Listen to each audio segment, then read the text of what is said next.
Atau aku kasih lambang V ya, V seperti ini.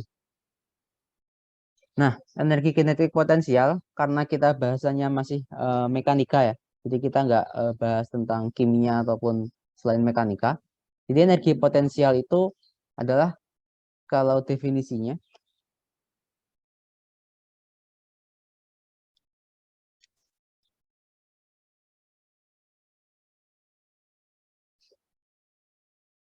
Nah, energi potensial itu adalah energi yang kalau kinetik tadi terkait dengan gerakan benda, maka energi potensial di sini merupakan energi yang terkait dengan posisi.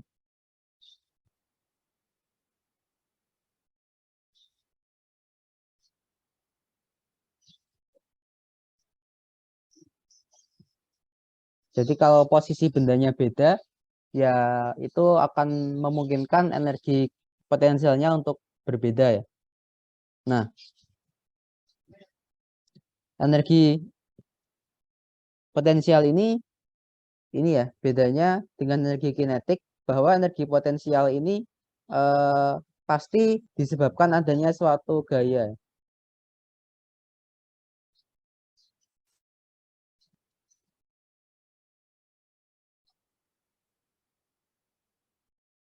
Jadi sebabnya itu ada gaya, lalu akibatnya ada energi potensial ya. Misalkan energi potensial gravitasi, penyebabnya adalah gaya gravitasi. Lalu energi potensial, misalkan pegas ya, ya berarti penyebabnya adalah ada gaya pegas. Kalau nggak ada gaya apa-apa, tidak ada energi potensialnya. Jadi itu terkait dengan definisi energi potensial ya. Nah, bagaimana kita merumuskan energi potensial? Nah, energi potensial itu konsep awalnya adalah kita perlu tahu gayanya ya. Jadi apabila diketahui gaya,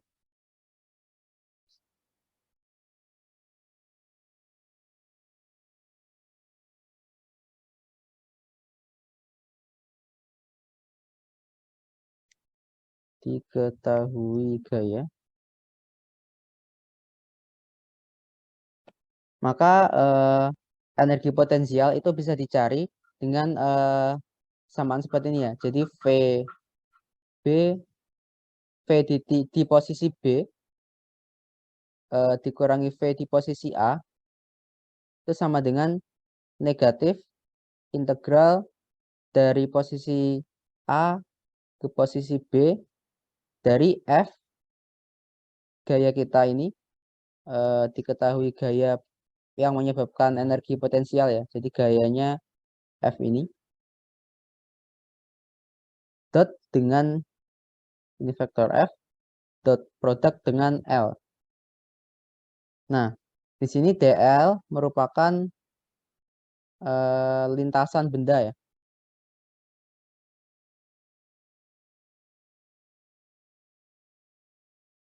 Jadi misalkan benda bergerak dari sini ke sini, maka lintasan benda dari sini ke sini ya. Nah, ini merupakan arah vektor lintasannya. Lalu kalau DL berarti nanti kita akan ambil partisi kecil lintasan ya. Segini misalkan itu panjangnya DL, lalu arahnya mengikuti arah panah itu. Nah, itu merupakan definisi dari energi potensial. Nah, dari situ kita ambil contoh ya. Misalkan yang paling sering itu adalah energi potensial gravitasi. Energi potensial gravitasi ya. Itu energi potensial yang diakibatkan oleh eh, gaya gravitasi dengan percepatan gravitasi yang konstan lah. Kita udah dulu kecepatan gravitasi konstan.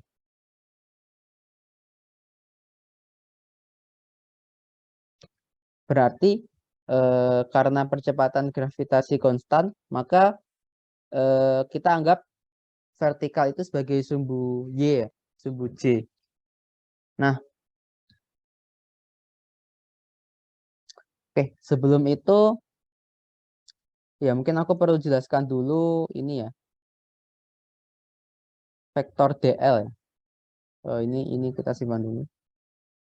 Nah, bagaimana kita mencari vektor DL?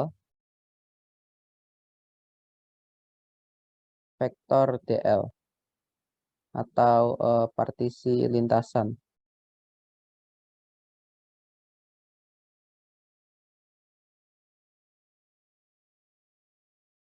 Nah, kasus yang umum itu ada di koordinat kartesius dan polar ya. Kalau di koordinat kartesius,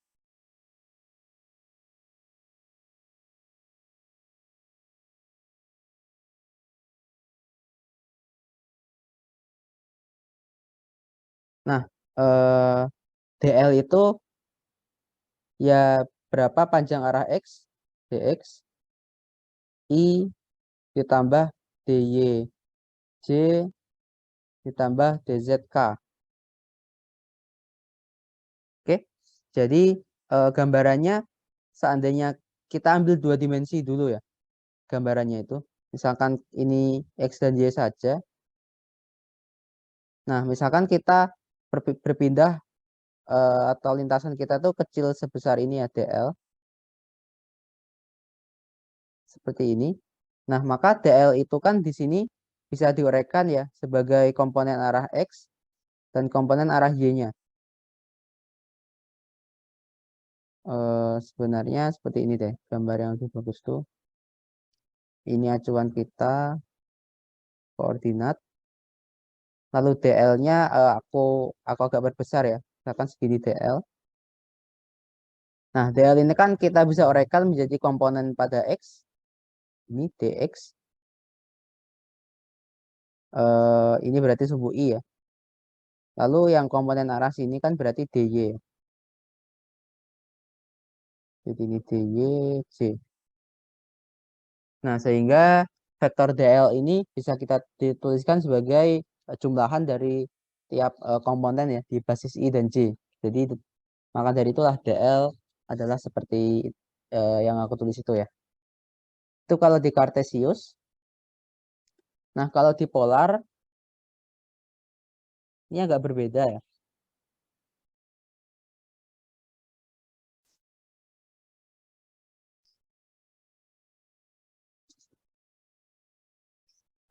Oke.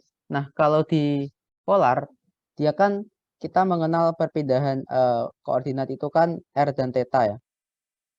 Jadi kalau benarnya di sini ini r, ini theta. Nah, perpindahan arah r berarti kan dia otomatis ini ya sesuai perubahan jari-jarinya berapa dr. Tapi perpindahan yang arah theta yang ke sini, nah dia itu kan seperti busur lingkaran ya dengan jari-jari r. Lalu ini sudutnya d theta lah kita sebut kecil. Nah, karena sudutnya kecil nanti panjang sumbu ini tuh itu kan sama aja dengan r kali d theta ya. Jadi perpindahan arah tetanya itu seperti ini. Jadi dl sama dengan dr r topi ditambah r d theta theta topi. Nah, jadi itu vektor dl di dua koordinat yang bakal sering kita pakai. Nah, selanjutnya baru kita bahas yang tadi ya. Masih ada nggak? Ada. Jadi kita ambil beberapa contoh. Yang pertama adalah energi potensial gravitasi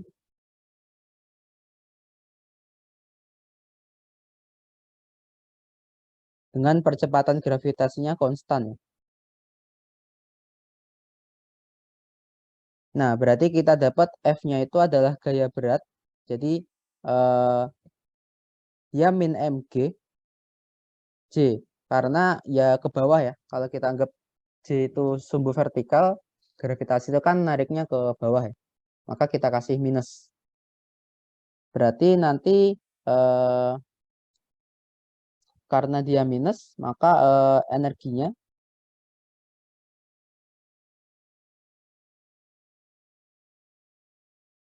Jadi kita pakai V B min VA sama dengan minus dari integral dari A ke B, F-nya itu min MG J, lalu DL-nya itu ya, DXI tambah DYJ tambah DZK. Nah, berarti kan nanti J dot I itu 0, J dot K juga 0, yang tersisa hanya J dot J ya, itu sama dengan 1, berarti nanti VB min VA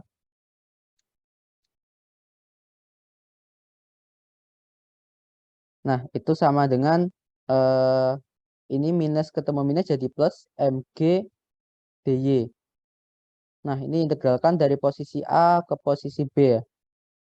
Nah, misalkan posisi A itu oh ya, lebih tepat karena dia ini fungsi posisi ya. Jadi kita integralnya juga dalam bentuk vektor saja. Ini dari posisi A, vektor posisi A ke vektor posisi B ya. Nah, ini berarti dari V di posisi B dan di posisi A. Berarti posisi B di posisi A. Ini posisi A, ini posisi B.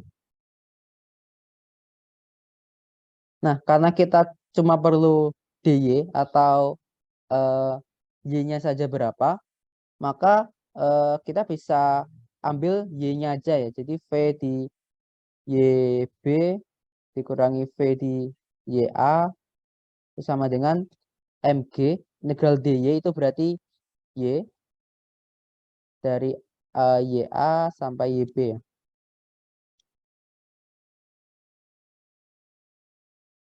Nah, dari sini kita akan dapat VYB dikurangi VYA sama dengan MG YB dikurangi MG YA. Nah, kalau kita ingin tahu berapa V-nya saja ya, kita bisa cocokkan ini dengan ini, lalu ini dengan ini. Berarti kita simpulkan bahwa energi potensial di Y tertentu itu sama dengan MGY. Atau ya kalau yang familiar adalah MGH ya. Jadi MGH itu asalnya dari ini. Oh, nggak usah. Jadi energi potensial gravitasi kalau gravitasinya konstan adalah ini. Nah, sekarang bagaimana kalau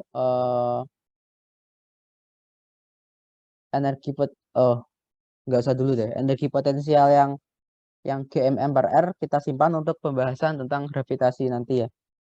Nah, selain energi potensial gravitasi yang sering itu adalah energi potensial pegas.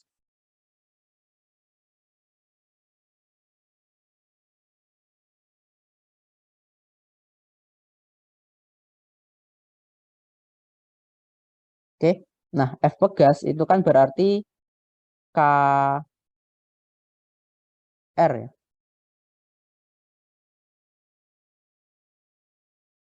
KR R topi. Nah, maksudnya gimana? Jadi kalau kita anggap ini pegas yang panjang awannya 0 ya. Jadi kan misalkan titik ikat pegas itu di sini, lalu pegasnya ini. Nah, perpanjangan pegas itu kan berarti sama dengan posisi benda ini ya. Posisi benda ini di mana? Nah, itu eh, sama aja panjang pegas yang sekarang ya atau simpangan pegasnya. Berarti dia R. Lalu arah dari gaya pegas itu kan selalu searah dengan pegasnya ya. Jadi kalau masanya itu ditarik, maka ini berarti kurang. Nah, kalau masanya meregang seperti ini, maka dia akan ketarikan ya, otomatis. Berarti dia karena ini acuan kita di sini, maka kita perlu minus di sini ya. Jadi minus KR R topi. KR ini dari hukum Hooke ya. Jadi kalau hukum Hooke, gaya pada begas itu kan KX ya, dibanding dengan simpangannya. Lalu kalau min R topi ini dari arahnya ya. Jadi ini besarnya, lalu yang satunya arahnya. Jadi kalau di energi potensial bekas seperti itu, maka energinya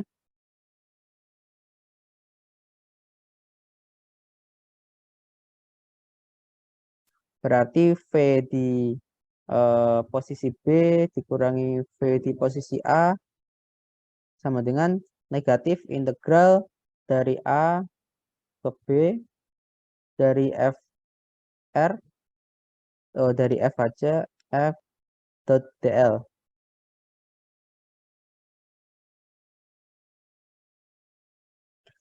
Nah, ini berarti VB min VA, lalu minus integral dari A ke B. Nah, F-nya masukkan itu ya, min KR R topi. Lalu karena kita pakai koordinat R ya, berarti otomatis kita pakainya polar. Atau di sini berarti R dr untuk polar tadi mana ya? Ya ini ya, dl-nya pakai yang ini. Berarti dr R topi ditambah R d theta, theta topi. Nah, sama ya. Kalau dia R dengan R dot R itu 1, kalau R dot theta itu 0 ya. Karena dia perkalian dot. Berarti VB min VA.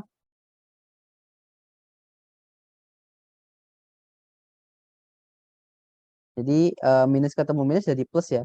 Jadi integral dari A ke B dari KR DR.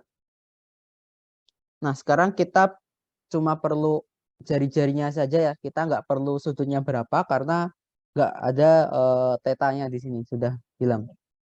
Berarti kalau kita tuliskan lagi, berarti ini tinggal RB minus VRA sama dengan integral KRDR itu berarti ini dari jadi setengah KR kuadrat, yaitu setengah KR kuadrat. Nah, batasnya dari RA ke RB atau VRB kurangi VRA itu sama dengan setengah KRB kuadrat kurangi setengah KRA kuadrat. Nah, sama kita cocokkan seperti ini ya. Ini lalu ini. Maka kita simpulkan bahwa kalau dia di jari-jari tertentu, maka PR untuk pegas itu sama dengan setengah KR kuadrat. Atau kalau kita khususkan gerakannya itu hanya satu dimensi ya. Jadi dia hanya gerak seperti ini saja, sumbu X ke sini seperti ini saja, maka ya R-nya itu diganti X ya. Nanti jadi energi potensial yang pegas yang kita sering pakai yaitu setengah KX kuadrat. Nah, hasilnya dari ini. Nah, dari sini nanti kalau kita tahu gayanya, kita bisa tahu energi potensialnya ya. Kebalikannya, kalau kita tahu energi potensialnya, kita bisa tahu gayanya ya. Jadi eh, sekarang kebalikannya. Nah, untuk ini pembahasan ini aku khususkan dulu ke besar gaya ya. Karena kalau udah bahas tentang arah gaya itu pembahasannya nanti eh, terlalu jauh ya. Kita ke besar gaya apabila diketahui potensialnya.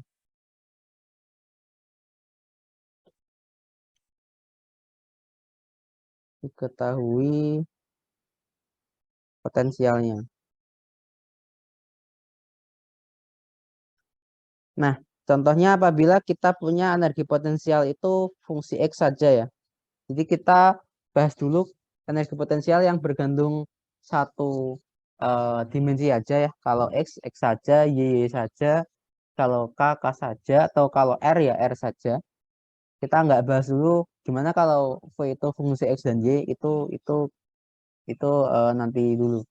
Pembahasan yang di luar lingkup ini sementara. Kalau misalkan kita punya Vx, maka kita bisa tahu besar gaya pada arah X ya. Berarti nanti tinggal kita turunkan potensialnya terhadap X. Nah, tapi dikasih minus ya di depannya. Karena tadi di awal ini ya, ketika kita ubah gaya jadi energi, dia ada minusnya. Jadi kalau kita kembalikan energi jadi gaya ya ada minusnya juga. Oke, ini gayanya. Sekarang kalau misalkan potensial kita fungsi R ya, fungsi jari-jari, maka Fr, jadi F-nya juga fungsi R saja ya, itu sama dengan minus dVr per dr. Jadi nanti tinggal pakai turunan saja.